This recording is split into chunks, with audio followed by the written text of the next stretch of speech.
Hello everybody and welcome to today's video. And today I will be talking about the Overwatch League and the Overwatch League playoffs. So, what is there to talk about the Overwatch League playoffs? Well, a lot actually.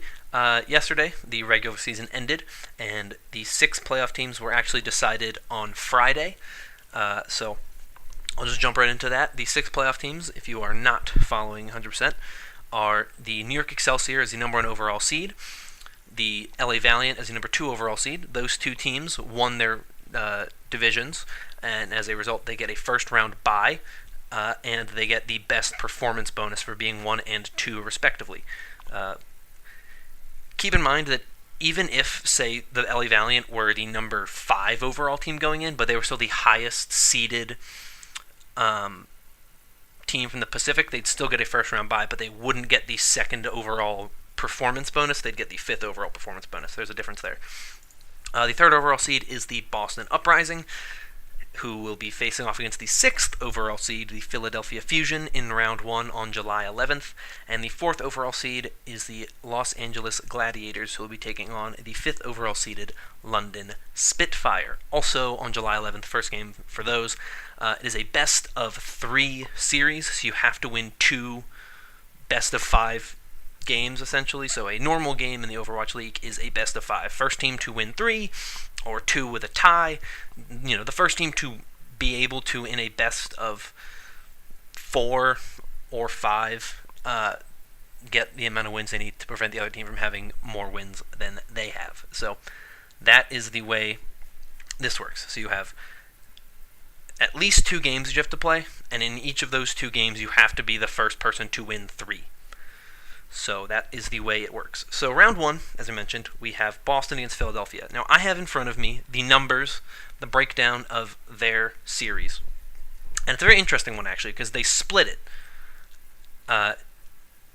Boston, the first time they ever played was Stage 1, Week 5. Boston beat Philadelphia 4-0. Then in Stage 2, Week 1, 2 weeks later, Philadelphia comes out and 4-0s Boston. Then in Stage 3, Week 1, Boston 3-2s Philadelphia. And then in Stage 4, Week 1, Philadelphia 3-1'd Boston. So they split their series. Philadelphia has 1 more map win than Boston does, because it was a 3-2 when Boston beat Philadelphia in Stage 3, but it was a 3-1 when Philadelphia beat Boston in Stage 4. So that's a very interesting series, very split. I honestly think both teams are in a slump right now, so it is kind of hard to predict who is going to win of those 2. At the moment, I feel a little bit more confident in Boston. When you have this much time to prepare, you kind of get into this idea.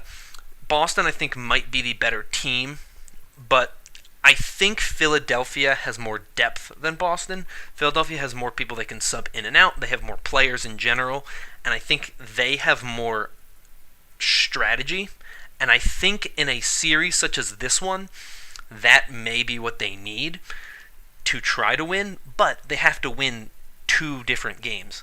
Do they have the strategy in place to do that twice? That is where I'm questioning. I think both teams are kind of hitting a low point, but Boston did get a good win during Stage 4 that Philadelphia was unable to get with beating the New York Excelsior. Now, Philadelphia played the New York Excelsior in Week 3, where they hadn't really started sliding yet, and Boston beat them in Week 5 of Stage 4, where NYXL had definitely begun their sandbagging. So it's hard to really place it. I think Philadelphia has more talent in the tank role. I think that whether it's Fraggy and Poco, who haven't played in a while, or Sato and Hapa, I think both of those are 2 cores that are better than what Boston has. I think that Philadelphia has the better DPS duo. I think that Carpe and EQO are better as a whole than Striker and Mistakes. I think Striker might be the best of the 4. That's debatable, because Carpe is also very, very good. Those 2 are very comparable, but I think honestly, I'm going to say Carpe is probably the better one, and EQO is definitely better than Mistakes. I think Striker's better than EQO, but Carpe and Striker are in that same kind of position with both playing Widowmaker, and I think Carpe might be the better player. So I think in that regard, Philadelphia has the advantage. Then when it comes to the supports, I also think Philadelphia has the advantage. I think Philadelphia has the better supports with Neptuno especially. Boombox is whatever, but I think Neptuno is really, really good. Where on Boston side, you have Kelix, who's forgettable, honestly. I hate to say that, but Kelix isn't anything spectacular. To me, he hasn't been one of the really big, strong players in the league. And then you also have AimGod and Neko who play, and they're whatever as well. They're okay. They don't do as well as, they're no Jay Jonax.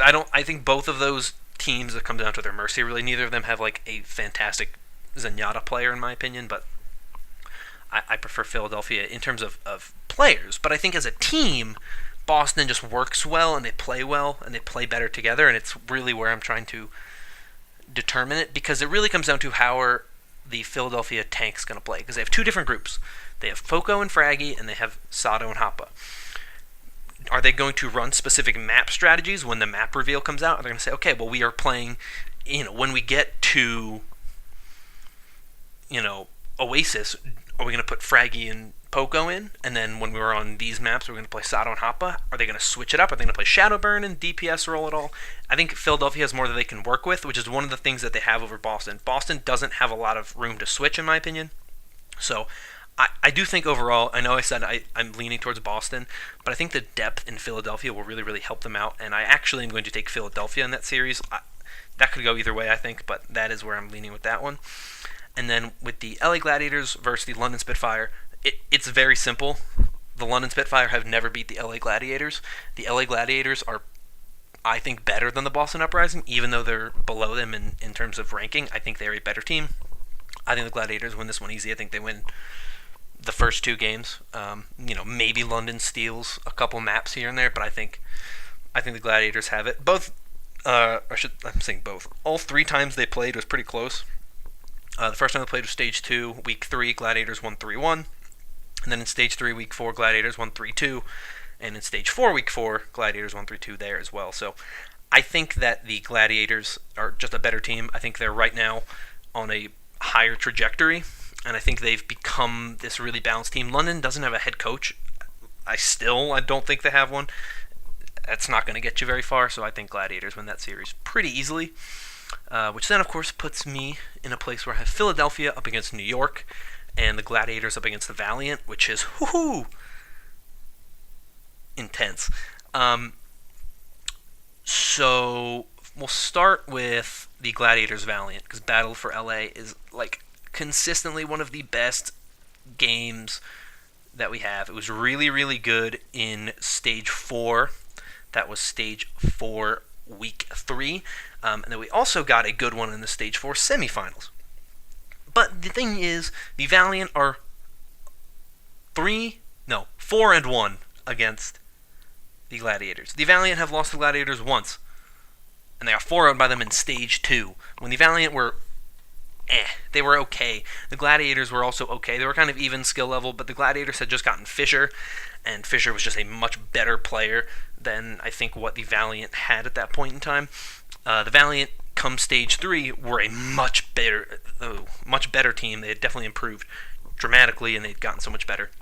So I have to go with the Valiant for the series. I think the Valiant have shown that they are the better team. Now, you do have to win 2 games, and that's where it comes down. I think, and I wouldn't be surprised if it goes to a Game 3, I think that the Gladiators are good enough to win a game against the Valiant in a series like that, especially if they prep well enough. But there were times during the Stage 4 semifinals that they did not play well, and they did not look very good.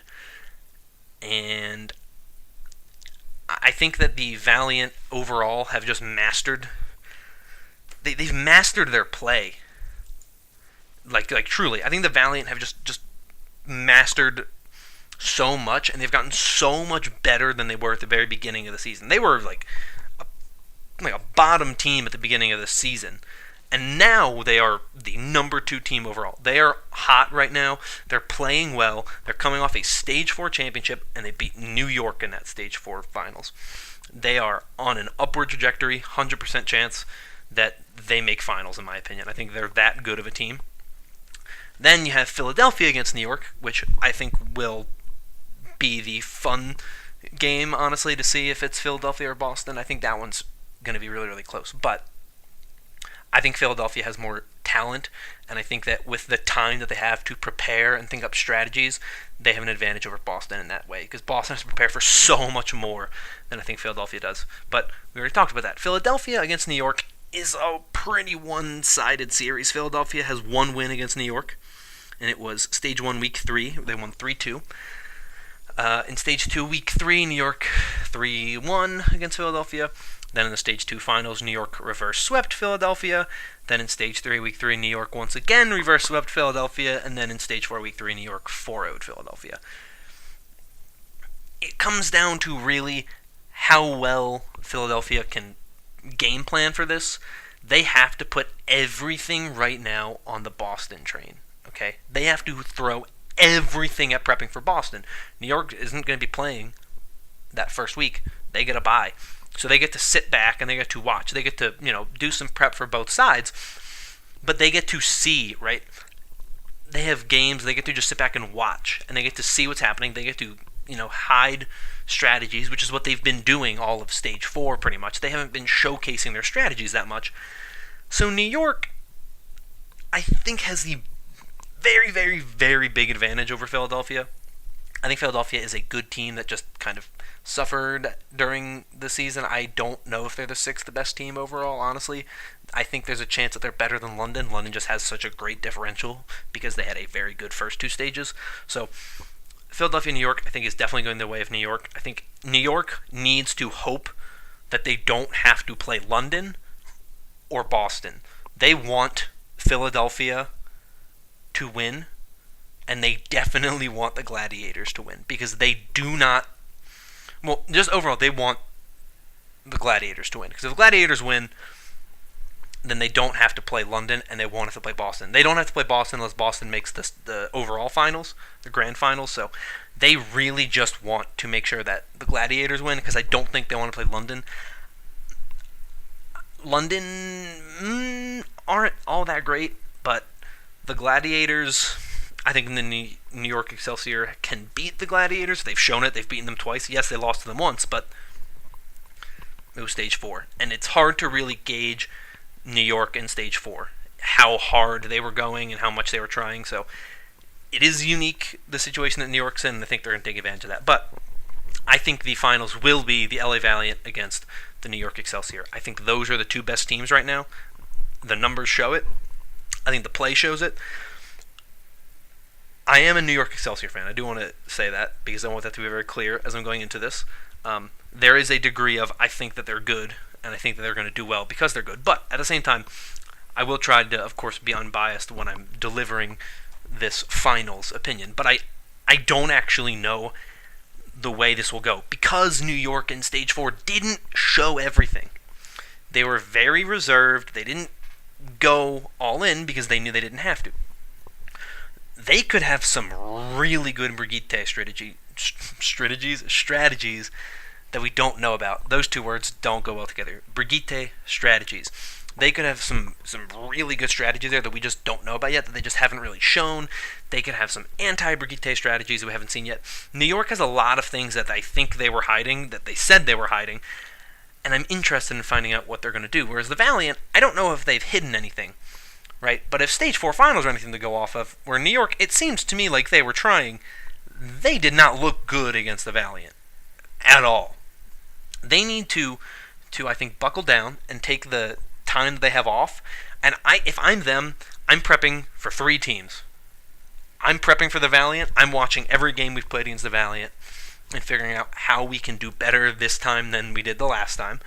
I'm looking at every game we've played against Boston, because Boston is a team that's given them a lot of trouble.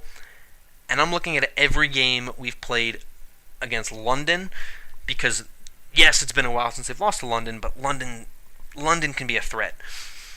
Philadelphia is a team that I think you need to look at in the way of they are probably the least likely to win, so don't put too much time looking at them, but definitely look at them because they have a lot of talent and they could surprise Boston. I think pretty easily they could surprise Boston. They're the ones who won the most recent matchup, so if that's anything to go off of, they're looking pretty good. So there's definitely a lot on the line in the grand finals. The Valiant New York matchup has been very interesting. The Valiant have won the last 2 meetings. New York won the first 3. In the first 3 matchups, the Valiant didn't even take a map off of New York. They tied 1 map. No, that's a lie, because it was Stage 3 semis, so New York won 3 maps, because that's all you needed to win in the Stage 3 semifinals. So the first 3 times the teams played, they never... no, they did... They drew on 1 map in Stage 1. I'm sorry. Stage 1 Week 2 was a 3-0 victory for the New York Excelsior. So they drew 1 map in Stage 1, lost all 4 maps in Stage 2, and then lost all 3 maps in Stage 3 semifinals, and then in Stage 4 Week 3 it was a 3-2, and in the Stage 4 finals it was a 3-1. The Valiant are looking very, very good. They've looked improved. But can they overcome the strategy that we've seen from New York? I mean, I think the best thing, the way I look at it is, I think of it as the New York-Boston Stage 3 finals. When they played in the regular season, New York looked like they were struggling.